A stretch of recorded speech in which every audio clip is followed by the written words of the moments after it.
This is a hearing in the case of Miss Claire Chrisman. My name is Arthur Johnson. I am the appeals referee with the Employment Security Appeals Division. I'm here to hear and decide this case. Present at today's hearing are Miss Chrisman, the claimant, and Mr. Sam Everett, co-owner of Emily's Café. We're here today because the employer, Emily's Café, appealed the decision of the local unemployment office to award benefits to Miss Chrisman. I will make a new decision in this case, and I will base my decision on the evidence presented at today's hearing. I'm not bound in any way to follow the local unemployment office's decision. As you can see, this hearing is being tape recorded. Witnesses will take an oath to tell the truth, and if you have any documents that you want considered, each document will be marked as an exhibit before being considered. Now, as for how this hearing works, basically, all testimony is taken by questions and answers. I'll ask each of you questions. And then when I finish, each of you will have time to ask each other any questions. Now, is there anything about this procedure which you don't understand? When do I get to ask questions? I'll help you keep track of when it's your time to ask or answer questions. The scene you just witnessed is the beginning of an unemployment compensation appeal hearing, like the hearing you will attend. This program is designed to help you prepare for that hearing. Keep in mind that what you are about to see are short depictions of real hearings. Your hearing will be longer and go into greater detail. Federal and state law entitle you to a fair hearing if you disagree with the local unemployment office's decision to grant or deny benefits. A fair hearing means an impartial appeals referee will decide your case after considering all of your testimony and evidence. The Employment Security Appeals Division will assign an appeals referee to hear your case. It's their job to make sure you understand the proceedings and have the time you need to present any information relevant to your case. But there's a lot you can do before your hearing to make sure you're ready. First, a few basic ground rules. It is very important that you be on time for your hearing. If you don't show up, you will likely lose. You should bring witnesses and any documents or other evidence which could help you with your case, even if these documents or witnesses were presented before at the local unemployment office. In order to keep your hearing truly impartial and independent of your local unemployment office, only evidence presented at the appeals hearing will be considered. This is very important. Papers, letters, statements, any evidence that was presented at the local office will normally be introduced as an exhibit at the appeals hearing. To be safe, however, you should bring extra copies of these and any other relevant documents with you. If there was only one point that we can make at this time, it would be prepare. This appeal hearing will likely be your last opportunity to present your case, so do it thoroughly. Right now, let's go back to the hearing we were watching. In this case, the former employee believes she was fired. The employer disagrees and says she quit. The appeals referee will decide after hearing the evidence. Now, as you watch the hearing, ask yourself whether the people involved are properly prepared. Do you swear or affirm that the testimony you're about to give is the truth to the best of your knowledge and belief? Yes. When did you work at Emily's Café? Up until June 5th, for 6 months. You were a waitress? Yes. What were your hours?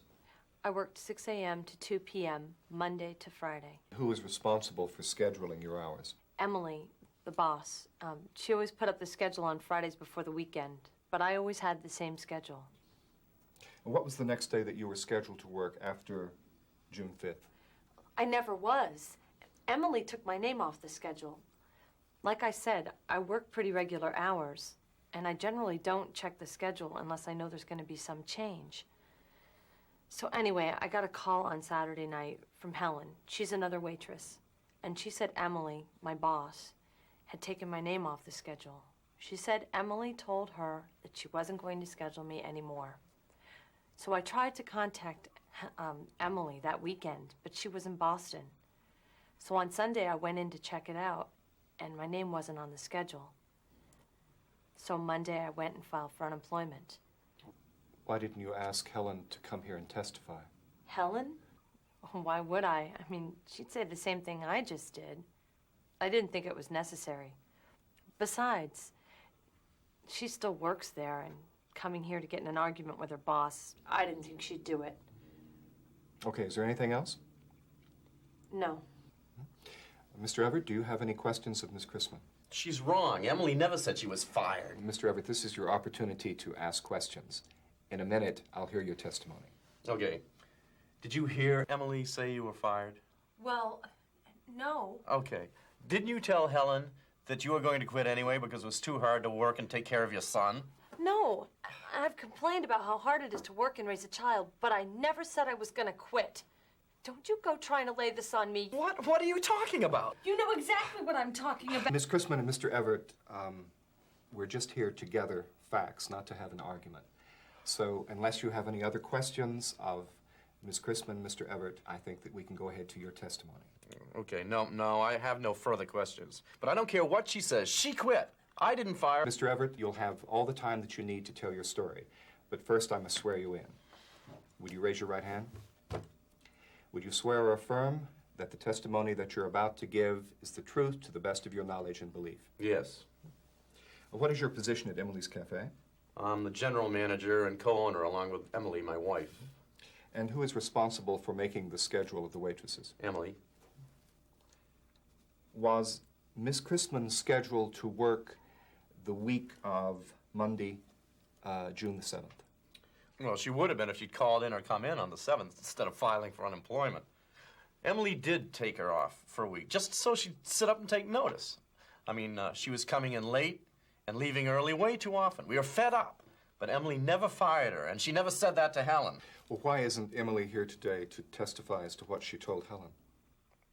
It's 9 in the morning. We're busy. It was easier for me to come.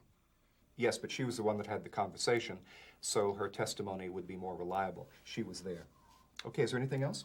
No, that's it. We just wanted her to pay attention. Come in on time, you know. Miss Chrisman, any questions? Why didn't you call me and tell me that I was off the schedule? Well, we figured you'd come in at your regular time on Monday and we'd discuss it. I think you're more interested in collecting unemployment than you are in keeping a job. That's not true. If you have no other questions, Miss Chrisman, now that you've heard Mr. Everett's testimony, do you have anything else to add? Well, like I said, they were just looking for a way to get rid of people. That's a lie. We laid off one waitress and that's it. Mr. Everett, Miss Chrisman, do either of you have anything new to add? No, I guess not. No. Okay, that being the case, this hearing is officially closed. Based on the evidence presented at this hearing, I will be making a decision in writing, which both of you will receive in the mail. And I thank you for your participation. This is a case of poor preparation on the part of both these people. Ms. Chrisman could and should have brought Helen here to testify that she heard Emily say that she was fed up with Chrisman and was not going to schedule her anymore. And Mr. Everett should perhaps have stayed at the cafe and sent Emily instead, since Emily had more direct information about this case. It's important to think these things through. Both these people were relying on what someone else had told them.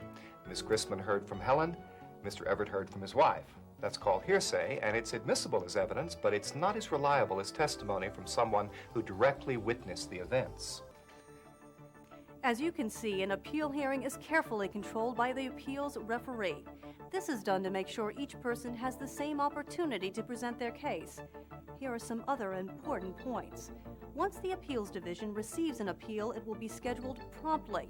You will be sent a notice stating when and where the hearing is to take place. Read this notice carefully. Like this video, it will help you prepare for your hearing.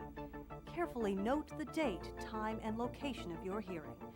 If you are unable to attend, you may request a postponement of the hearing. Postponements are granted only for good cause, such as a serious illness or an emergency. Our telephone number is right on the notice. Granting of a postponement is at the discretion of the appeals division. Late request will usually be denied. You are expected to provide your own competent interpreter if one is needed. If you or any witness you expect to bring does not speak English well, and you cannot obtain an interpreter, call us immediately. If you have other special needs, you should also call us immediately. You may be represented by a lawyer if you choose. However, you will receive equal treatment whether you hire a lawyer or not. If you feel your case is complicated and you're uncomfortable presenting it yourself, you have the right to have a lawyer present at your own expense. If you feel you need a lawyer but cannot afford one, you may contact any appeals division office or job center for a list of organizations that may provide free or reduced cost representation to qualified persons. A subpoena to compel the attendance of uncooperative parties is possible if they are critical to your case. The same applies to records that you cannot otherwise obtain. If you feel you need a subpoena, notify the Appeals Division immediately. The appeals referee will determine whether the subpoena is necessary. Let's take a look at another hearing. This time you'll notice both a witness and a lawyer are present.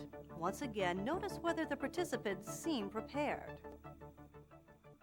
Ms. Sewell, do you swear that the testimony you are about to give is true to the best of your knowledge and belief? I do. Ms. Sewell, what was your position at the nursing home? I was a unit coordinator. And what were your major responsibilities? I had to supervise nurses and aides, keep records of resident care, and sometimes help with the care myself. Would you explain your reason for leaving? Well, it started when I injured my back, my second week of work. I was helping lift a patient out of her wheelchair into bed when I felt this pain in my back. I said something to Joan Abramson, a nurse's aide who was helping me, and then I went back to work. I didn't think it would be so bad, and it kind of wasn't for a day or two, but it kept getting worse. And then one day, I just couldn't stay on my feet, so I called in sick. I felt a little better the next day, so I went back to work. But after that, it just kept coming back. Did you see a doctor? Yes, Dr. John Morgan. His comments are in this letter. I will mark this as claimant exhibit number 1. Mr. Osgood, I believe you were sent a copy of this letter? Yes, I've seen it. As attorney, I object. This letter is hearsay. Dr. Morgan is not here for questioning, so I don't see how we can accept this letter. Let me review the letter. It's a diagnosis of Ms. Sewell's back condition and course of treatment. It is sufficiently reliable. The doctor has no interest in the outcome of this case. It contains medical diagnostic information. I will overrule your objection. Ms. Sewell, what effect did your back condition have on your ability to work? Some days my back was okay. Other days not so well. I came in when I could. And then he started hassling me, threatening to fire me, so I left. Would you explain what you mean when you say he hassled you? He kept threatening to fire me if I didn't show up for work every day. I injured myself at work, and I figure I should be able to get well without being hassled. How many times did he, as you put it, threaten to fire you? Practically every day I worked. Is there anything else, Ms. Sewell? No. Mr. Jordan, any questions? Yes. Isn't it true you didn't file a workers' comp claim until a week later than you say the injury occurred? Yes, but as I said, Just answer the question, yes or no. Ms. Sewell may complete her answer. Did you wait a week? Yes, as I said, I just didn't think it was that serious. I have no other questions. Okay, Ms. Sewell, you may bring in your witness. Ms. Abramson, what was your relationship to Ms. Sewell?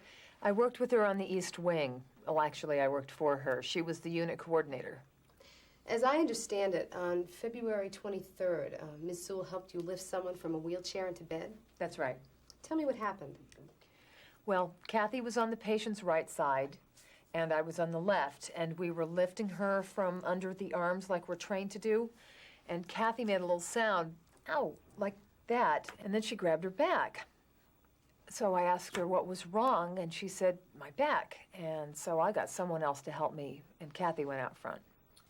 Did she make any comments later that day or within the next few days? No. Is there anything else? No, I don't think so. Okay, Ms. Sewell, would you like to question your witness? Yes. Joan, do you recall my mentioning to you Mr. Osgood's threats to fire me? Well, I recall you saying something like that. You said he was on your case. I don't remember exactly what words you used, but I think I recall you saying that Mr. Osgood was upset with you. Thank you. No other questions. Mr. Jordan, do you have any questions for Ms. Abramson? Yes. Miss Abramson, isn't it true that Miss Sewell never complained to you about back pain after that incident? Well, I guess so. But why would she complain to me? I'm not her supervisor. Do you swear that the testimony you are about to give is true to the best of your knowledge and belief? I do. Mr. Jordan, I'll be asking some initial questions, and then you may ask your questions. Okay. Mr. Osgood, would you begin by telling me exactly how often Ms. Sewell was absent? Well, if you look at her employee file, you can see that Ms. Sewell missed work every 1 to 2 weeks. She'd only been with us for 3 months, and in her position, we needed someone that was at work regularly. When it became clear that she was suffering from back pain, we offered her other work, which wouldn't stress her back, but she declined. Is there anything else? Well, yes. She claims that I hassled her, and that's not true. I simply told her on 2 different occasions that we needed her at work. And as you can see, both those conversations are noted in her employment file. And that's all there is to it. Okay, thank you, Mr. Osgood. Mr. Jordan, do you have any additional questions? Yes, Mr. Osgood.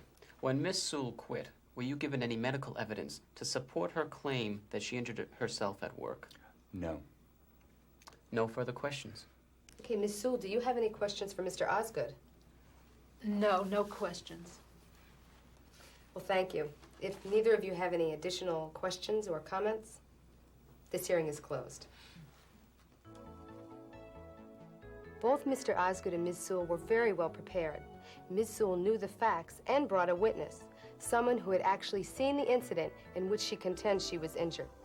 Although the employer brought a lawyer and she didn't, she presented her case very well. Mr. Osgood knew the facts too, and he brought Ms. Sewell's employee file as evidence. Each of them did as much as they could to present the facts that would help their case. You've now seen parts of 2 different in-person hearings. Some hearings, however, do not take place in person, but rather take place over the telephone.